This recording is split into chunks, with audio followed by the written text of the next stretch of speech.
قضائے حاجت کرنا انتہائی پرائیویٹ مسئلہ ہے، لیکن اسلام اس میں بھی آپ کی رہنمائی کر رہا ہے. آپ اپنی مرضی نہیں کر سکتے.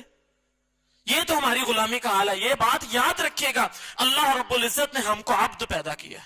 جتنے بھی انسان ہیں ان سب کو عبد پیدا کیا، غلام پیدا کیا، اپنا بندہ پیدا کیا.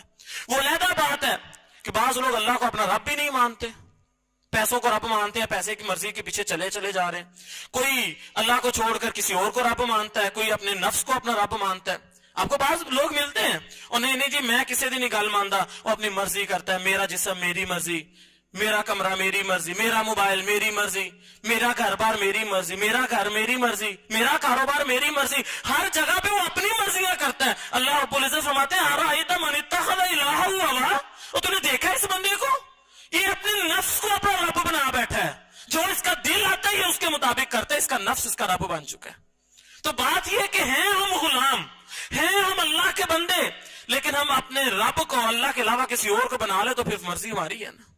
بعض لوگ پیسوں کو اپنا رب مان لیتے ہیں، ان کا اٹھنا بیٹھنا، ان کی دوستی، ان کی دشمنی، ہر چیز پیسے سے ریلیٹڈ ہوتی ہے. وہ کسی سے دوستی کرتے تو یہ سوچ کے کرتا ہے بندہ بڑا پیسے والا ہے، بڑا کاروباری، مینوں بھی کوئی فائدہ ہوئے گا. غریب رشتہ داروں سے پوچھتا نہیں ہے. کسی سے رشتہ داری کرنی ہوتی، تعلق جوڑنا ہوتا ہے، رشتہ لینا دینا ہوتا ہے، تب بھی امیر لوگ ڈھونڈتا ہے.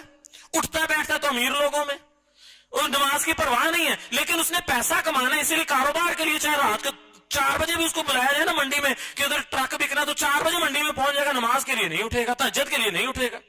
ساری رات کاروبار کے لیے پیسے کے لیے جاگنا پڑے گا، اسلام کے لیے نہیں جاگے گا. اسے پیسہ عزیز ہے، اس نے اپنے بچے کو بھی ڈاکٹر بنانا ہے، انجینئر بنانا ہے، پیسہ کمانا ہے. اس کو دنیا نہیں عزیز، اس نے پیسے کو اپنا رب بنایا ہوا ہے. اس کا ہر فیصلہ پیسے کو سامنے رکھ کے ہوتا ہے. تو بات یہ کہ انسان ہے غلام، وہ اپنی مرضی ہے اس کی، چاہے پیسے کو اپنا رب مان لے، چاہے اپنی مرضی کو اپنا رب مان لے. رب تو اس نے کسی نہ کسی کو ماننا ہے، کیونکہ اللہ نے پیدا ہی ہمیں عبد کیا ہے. ہم ہیں ہی بندے، ہم ہیں ہی غلام. اپنی مرضی تو ہم کر ہی نہیں سکتے اپنی زندگی میں. تو میرے بھائیو یہ بات یاد رکھے گا، انسان کبھی بھی اپنی مرضی نہیں کر سکتا. وہ کہیں نہ کہیں کسی نہ کسی کو رب مان کے اس کے مطابق فیصلہ کر رہا ہوتا ہے.